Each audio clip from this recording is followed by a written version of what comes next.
یہ کون ذی وقار ہے، یہ کون شاہ سوار ہے، لباس ہے پھٹا ہوا لخت لخت کٹا ہوا، تمام جسم نازنی چھدا ہوا کٹا ہوا، پھر بھی ہے ڈٹا ہوا، یہ نبی کا نور عین ہے، یہ با یقین حسین ہے، اس پیاسے پر علی شیر خدا کو ناز ہے، اس نواسے پر محمد مصطفیٰ کو ناز ہے، اوروں نے بھی سجدہ کیا پر اس کا عجب انداز ہے، پر اس نے وہ سجدہ کیا جس پر خدا کو ناز ہے، اے حسین ابن علی تم پر سلام، اے حسین ابن علی تم پر سلام۔ واقعہ کربلا تاریخ کا دردناک واقعہ ہے۔ یہ اقتدار کی جنگ نہیں تھی، اقدار کی جنگ تھی۔ دو شخصیات کی لڑائی نہیں تھی، دو نظریات کا ٹکراؤ تھا۔ یہ حق اور باطل کا معرکہ تھا۔ یزید ظلم کی علامت ہے اور حسین ابن علی امن کی علامت ہیں۔ حسین صبر کا پتلا ہیں۔ حسین ابن علی رضی اللہ تعالیٰ عنہ حق و صداقت کا نشان بن کر ابھرے۔ یزید بختال کی بیٹی معصوم کا ناپاک بیٹا تھا اور حسین محمد عربی کی بیٹی فاطمہ کا شہزادہ۔ یزید دمشق کے اطراف میں سرجون اختل جیسے اوباشوں کے جھرمٹ میں پل کے جوان ہوا اور حسین کے گھر کا دروازہ مسجد نبوی کے اندر کھلتا تھا۔ یزید نشے میں دھت ہو کے نمازیں چھوڑ دیتا تھا۔ حسین کی کربلا کے اندر بھی نماز تہجد قضا نہیں ہوئی۔ یزید ظلم کا دوسرا نام ہے اور حسین امن کا دوسرا نام ہے۔ یزید نے زندگی میں ایک دفعہ حج کیا اور گویوں کو ساتھ رکھا تاکہ سفر انجوائے کرتے ہوئے گزرے، اور حسین ابن علی نے 25 حج سواری ہونے کے باوجود پیدل کیے۔ یزید کی شراب نوشی میں دھت کیفیات خود امام حسین دیکھ چکے تھے، تو پھر امام حسین کا پاک ہاتھ اس یزید پلید کے ہاتھ میں کیسے آتا؟ حضرت امام حسین نے جس ماحول میں پرورش پائی تھی وہ پاکیزہ ماحول تھا۔ حسین ابن علی کی دوستیاں جن کے ساتھ تھیں وہ عبداللہ ابن عباس، عبداللہ ابن عمر، حضرت رحمان بن ابو بکر جیسے نیک لوگ تھے۔ یزید تو جوا کھیلتا رہا اور حسین ابن علی مسجد نبوی میں حضور کے پہلو میں بیٹھے رہتے۔ حسین وہ تھے جن کے لیے پیغمبر کے سجدوں کو طول دیا جا رہا ہے۔ حسین وہ تھے جن کی سواری محبوب خدا تھے۔ حضرت اسامہ بن زید بن حارثہ رضی اللہ تعالیٰ عنہ فرماتے ہیں، رات کا ایک پہر گزر گیا اور مجھے حضور سے کوئی کام تھا، تو میں نے دروازے پر دستک دی۔ حضور تشریف لائے تو چادر اوڑھی تھی۔ میں نے اپنی حاجت کی تو حضور نے میری حاجت پوری کر دی، لیکن ایک منظر میں نے دیکھا۔ حضور نے جو چادر کی بکل فرمائی تھی اس کے پہلوؤں میں ابار تھے، جس طرح اندر کوئی ہو۔ مجھ سے نہ رہا گیا، پوچھ لیا، بندہ نواز چادر کے اندر کیا ہے؟ تو حضور نے چادر کھول دی۔ ایک پہلو سے امام حسین لپٹے ہوئے تھے اور ایک پہلو سے امام حسن لپٹے ہوئے تھے۔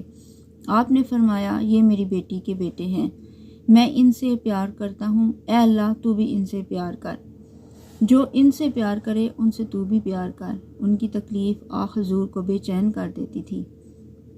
آپ جب اپنی بیٹی کے کبھی گھر کے آگے سے گزرتے اور حسین ابن علی کے رونے کی آواز آتی تو آپ بے چین ہو جاتے۔ آپ فوراً اپنی بیٹی سے کہتے کہ حسین کو چپ کرواؤ، حسین کو رونے نہ دیا کرو۔ سرور کائنات آپ کو دکھی ہو جاتے تھے۔ آپ ان کو دکھی اور روتے ہوئے نہیں دیکھ سکتے تھے، کیونکہ آپ جانتے تھے کہ وہ کتنے دکھ سہیں گے، کتنی تکلیفیں دیکھیں گے۔ محبتوں اور نازوں سے پالے ہوئے حسین کو امتحان بھی اتنے ہی درپیش تھے۔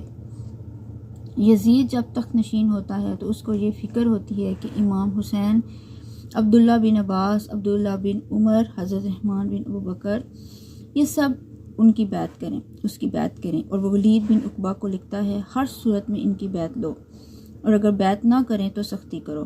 حضرت امام حسین رضی اللہ تعالیٰ عنہ کو بلاوا آتا ہے کہ آپ کو گورنر ہاؤس میں بلایا جا رہا ہے۔ ولید بن عقبہ کا پیغام آپ کو پہنچتا ہے۔ آپ اس وقت فرماتے ہیں، اس وقت جو پیغام پہنچا ہے وہ کسی خطرے سے خالی نہیں ہے۔ کچھ سواروں کو ساتھ لیا اور کہا، تم گورنر ہاؤس کے باہر کھڑے رہنا، اگر میری آواز بلند ہوئی تو تم اندر آ جانا، ورنہ تم انتظار کرنا۔ آپ اندر گئے۔ ولید بن عقبہ نے مروان کو بھی بلوایا۔ مروان گورنر مدینہ ولید سے پہلے رہ چکا ہے، تو اس نے مشورہ دیا سختی کی جائے۔ خیر، یہ عقبہ نے کہا، امیر معاویہ کا انتقال ہو گیا ہے اور یزید تخت نشین ہوا ہے، لہٰذا وہ آپ سے بیعت کا مطالبہ کرتا ہے۔ حضرت امام حسین رضی اللہ تعالیٰ عنہ نے فرمایا، میرے جیسا شخص یوں چھپ چھپ کر بیعت نہیں کر سکتا، اور آپ واپس پلٹے۔ مروان نے ولید بن عقبہ سے کہا، یہ موقع ہے، جانے نہ دیا جائے، اگر یہ نکل گئے تو دوبارہ تم قابو نہیں پا سکو گے اور انہیں یہیں قتل کر دیا جائے۔ حضرت امام حسین رضی اللہ تعالیٰ عنہ یہ بات سن لی۔ کہتے ہیں حضرت امام حسین انہی قدموں کے بل پلٹے اور مروان سے مخاطب ہو کر کہا، وہ کیا بول رہا ہے؟ وہ خاموش ہو گیا۔ فرمایا، تم جانتے نہیں ہو میں کون ہوں؟ انا حسین ابن ابی طالب، میں حسین ابن ابی طالب ہوں۔ ہمارے گھر میں قرآن اترتا رہا ہے اور یزید قاتل ہے، فاسق و فاجر ہے، شرابی ہے۔ میں ڈنکے کی چوٹ پر یزید کی بیعت سے انکار کرتا ہوں۔ شیر خدا کے بیٹے کی یہ روبدار آواز سن کر اس کے اوسان ہتا ہو گئے۔ اس نے آپ کا راستہ چھوڑ دیا، واپس آئے، زینب سے ملے، مدینہ چھوڑنا پڑے گا۔ انہوں نے کہا، زینب نے کہا کہ کیوں، کیا ہوا ہے؟ کہا، یزید بیعت لینا چاہتا ہے اور میں کسی صورت بیعت نہیں کروں گا۔ رسول اللہ صلی اللہ علیہ وسلم کا مدینہ ہمارے خون سے لالا زار بنے گا۔ میں نہیں چاہتا کہ حضور کے شہر کی حرمت پامال ہو۔ وہ کیسا منظر ہوگا جب حسین ابن علی نے آخری حاضری حضور کے دروازے پر دی ہوگی۔ کیا قیامت ہوگی جب خاندان نبوت نے مدینہ کو خیر آباد کہا ہوگا۔ خاندان نبوت کے سب لوگوں نے مدینہ منورہ کو چھوڑ کر مکہ معظمہ کی طرف ہی روانہ ہوئے۔ 3 شعبان المعظم کو مکہ مکرمہ پہنچتے ہیں۔ ادھر کوفیوں کے خطوط آنا شروع ہو جاتے ہیں۔ حضرت امام حسین رضی اللہ تعالیٰ عنہ مسلم بن عقیل رضی اللہ تعالیٰ عنہ کو صورتحال معلوم کرنے کے لیے بھیج دیتے ہیں۔ 40,000 کوفی آپ کے ہاتھ پر بیعت کر لیتے ہیں۔ ادھر 25 پیدل حج کرنے والے حضرت امام حسین رضی اللہ تعالیٰ عنہ 8 ذی الحج کو احرام باندھتے ہیں، لیکن آپ کو پتہ چلتا ہے کہ حاجیوں کے روپ میں قاتل چھپا دیے گئے ہیں، تو آپ اس احرام کو حج کی بجائے عمرے میں بدلتے ہیں اور کوفے کی جانب روانہ ہو جاتے ہیں۔ اس دین کی آبرو کو بچانے کے لیے حضرت امام حسین نے کتنا بڑا قدم اٹھایا۔ آپ کے دوست احباب سب آپ کو روکتے ہیں، کوفی کبھی وفا نہیں کرتے۔ آپ کے والد کو بھی انہوں نے وہاں شہید کیا گیا، لیکن آپ ایک فرض کو نبھانے جا رہے ہیں۔ میرے غم گسارو، میرے مہربانوں، نہ روکو مجھ کو، جانے دو، میرے نانے کے دین کی ڈوبتی کشتی بچانے دو۔ میں جاتا ہوں کہ دنیا پر وفا کا نام رہ جائے، میں رہوں نہ رہوں پر عظمت اسلام رہ جائے۔ میں نہیں جاتا تو نبی کے گھر کی آن جاتی ہے، تمہارا دین جاتا ہے اور میری غیرت ایمان جاتی ہے۔ حضرت امام حسین ابھی یہاں سے چلتے ہیں اور خبر آتی ہے کہ کوفے والوں نے بے وفائی کر دی۔ حضرت مسلم بن عقیل رضی اللہ تعالیٰ عنہ کو شہید کر دیا گیا ہے، نعمان بن شبیر معزول کر دیے گئے ہیں۔ وہاں سخت ترین شخص کو گورنر بنا دیا گیا۔ اس نے کوفے کے لوگوں کو ڈرایا، دھمکایا اور کوفے کے لوگوں کے دل بدل گئے۔ وہ کتنا دل ہراش منظر تھا کہ جب امام نے جماعت کروائی ہوگی۔ 40,000 لوگ آپ کے پیچھے تھے اور جب آپ نے سلام پھیرا تو لوگ آپ کے پیچھے نہیں تھے۔ پھر لوگوں نے دروازے بھی بند کر دیے اور رات کی تنہائیاں تھیں اور مسلم بن عقیل کو کوئی پناہ دینے والا نہیں تھا۔ حضرت امام حسین رضی اللہ تعالیٰ عنہ کو ان کے ساتھیوں نے کہا کہ حالات کافی بدل گئے ہیں، اب ہمیں واپس چلے جانا چاہیے۔ حضرت امام حسین کافی سوچ بچار میں رہے۔ اس کے بعد آپ نے فیصلہ کیا، ہم آگے بڑھیں گے۔ آپ نے خطبہ دیا کہ جو منظر تم مجھے دکھانا چاہ رہے ہو میں وہ جانتا ہوں، میں اس سے باخبر ہوں، لیکن اس کے باوجود کیوں جا رہا ہوں؟ کیونکہ قیامت تک ظلم، جبر اور ناانصافی کے خلاف کھڑے ہونے والوں کے لیے کوئی نمونہ تو ہو۔ میری زندگی قیامت تک مثالی نمونہ ہوگی۔ حضرت امام حسین نے حق و باطل کے درمیان اپنے خون سے ایک سرخ لکیر کھینچ دی، پھر آگے بڑھے، کربلا میں جا کر خیمہ زن ہو گئے۔ 7 محرم کو پانی بند کر دیا گیا۔ پانی بند ہوا تو کھانا بھی میسر نہیں تھا۔ فرات کی نہر بالکل سامنے بہہ رہی ہے، لیکن ایک قطرہ بھی آل رسول کو نہیں دیا جا رہا۔ صبر کا امتحان ہے۔ 3 دن تک پانی بند رہتا ہے۔ 9 محرم کو رات کی تنہائی میں حملہ آور ہونا چاہتے ہیں، لیکن آپ نے کہا ہمیں اللہ کے حضور عبادت و ذکر کے لیے بخش دیا جائے۔ ساری رات عبادات میں گزرتی ہے۔ رات کے اندھیرے میں آپ چراغ کو بجھا دیتے ہیں، اپنے انصار کو کہتے ہیں کہ ان کی دشمنی میرے ساتھ ہے، انہیں میرا خون چاہیے۔ اگر تم رات کی تاریکی میں نکل جاؤ تو میں کچھ سوال نہیں کروں گا اور یہ بھی تمہارا پیچھا نہیں کریں گے۔ جب چراغ جلایا تو کوئی بھی نہیں گیا۔ 72 افراد اور خاندان کی خواتین کربلا میں خیمہ زن ہیں اور دشمن 22,000 کی تعداد میں مقابلے میں ہیں۔ ان صرف 72 لوگوں کے سامنے اتنا ہی لوگوں کو جمع کرنا کا مقصد صرف یہی تھا کہ وہ انہیں خوفزدہ کرنا چاہتے تھے، اور شرط وہی تھی کہ یزید کی بیعت کر لیں۔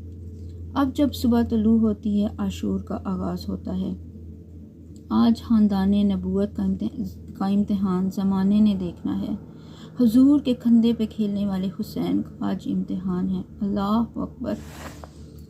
ایک حر ہے، اللہ اس کے دل میں نرمی ڈالتا ہے۔ پہلے تو امام حسین کو گھیرے لے کے آتا ہے، لیکن بعد میں وہ پھر قافلہ یزید سے قافلہ حسین کی طرف آ جاتا ہے۔ حضرت امام حسین کے بچے بالخصوص خواتین پیاس کی شدت سے خلق خشک ہیں۔ حضرت سکینہ تڑپ کر اپنے باپ سے کہتی ہیں، مجھے 6 ماہ کے علی اصغر کی پیاس نہیں دیکھی جا رہی۔ بچے کو گود میں اٹھاتے ہیں اور فرات کے کنارے پہنچ کر فرماتے ہیں، تمہارا معاملہ میرے ساتھ ہے، اس 6 ماہ کے بچے نے تمہارا کچھ نہیں بگاڑا، اور چلو بھر کے اس کا خلق سیراب کرنا چاہتے ہیں۔ ایک تیر آتا ہے جو علی اصغر کے گلے کو چیر دیتا ہے۔ آپ حضرت علی اصغر کا خون اپنے ہاتھوں میں لے کر آسمان کی طرف اچھال کر کہتے ہیں، مالک حسین کی یہ قربانی بھی قبول ہو۔ میں سلام پیش کرتی ہوں۔ 6 ماہ کا علی اصغر، گردن لٹک جاتی ہے، ہاتھوں میں دم توڑ جاتا ہے، خون بہہ رہا ہے۔ اب خیموں کی طرف بڑھ رہے ہیں۔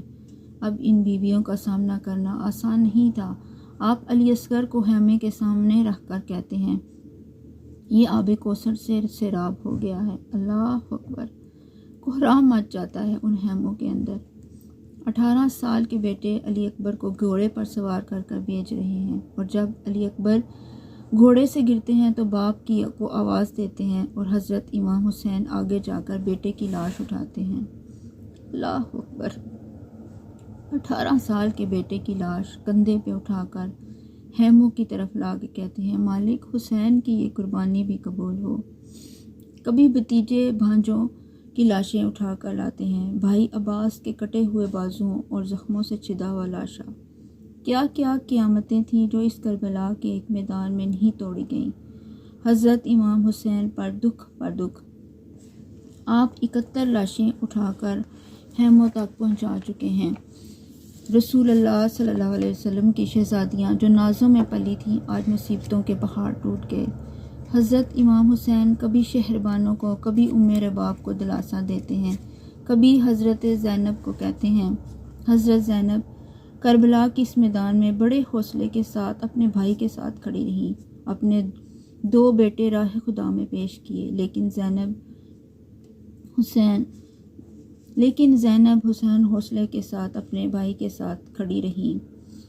وہ حوصلہ یقیناً سیدہ زینب کا ہی ہے، لیکن یہ منظر زینب ابن علی کو بھی لرزا گیا جب حسین ابن علی گھوڑے پر بیٹھنے لگے اور ان کو گھوڑے پر بٹھانے والا کوئی نہیں تھا۔ جو بھی سوار جاتا پھر اس کی لاش ہی واپس آتی۔ آج حسین ابن علی جا رہے ہیں، زندگی کا سارا سرمایہ کٹ رہا ہے۔ حضرت امام حسین اٹھے اور حضرت بی بی زینب کو صبر کی تلقین کی اور کہا، صبر ہی اللہ کی قربت کا ذریعہ ہے، اور فرمایا، میرے بعد تم نے اس ذمہ داری کو سنبھالنا ہے، ان شہزادیوں کے پردے کی تم نے حفاظت کرنی ہے۔ پھر سوار ہو کر میدان کی طرف بڑھ جاتے ہیں۔ خیموں سے سسکیوں کی آواز آ رہی ہے۔ 22,000 کا لشکر حضرت امام حسین پر ٹوٹ پڑتا ہے۔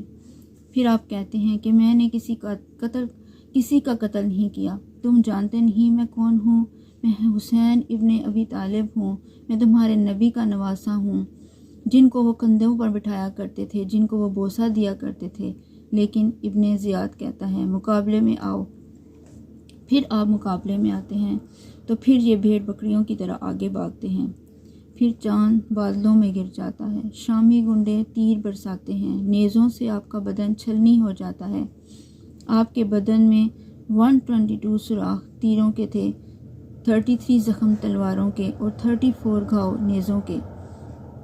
جب گھوڑے کی زین سے زمین پر آئے، بدن چھلنی تھا، زخم سے خون بہہ رہا تھا، 3 دن کا پیاسا، کوئی ہائے وائے نہیں۔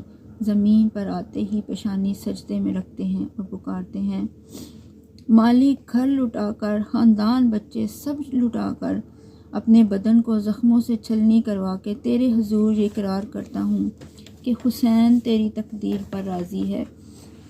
مالک تو بھی تو بتا حسین، تو حسین پر راضی ہوا ہے کہ نہیں؟ آواز آ رہی ہے، اس پیاسے پر علی شیر خدا کو ناز ہے، اس نواسے پر محمد مصطفیٰ کو ناز ہے۔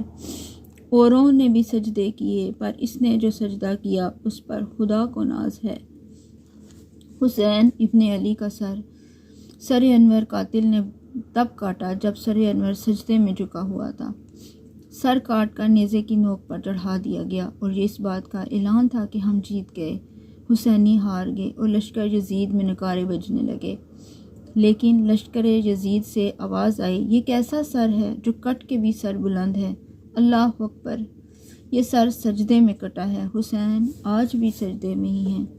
یہ تھا حسین ابن علی کا سجدہ، ساری زندگی رب کے حضور سجدہ قضا نہیں ہونے دیا۔ حسین نے آج عظمت کی وہ مثال قائم کر دی جو صدیاں گزرنے کے بعد بھی ان کی یادوں کے چراغ روشن ہیں۔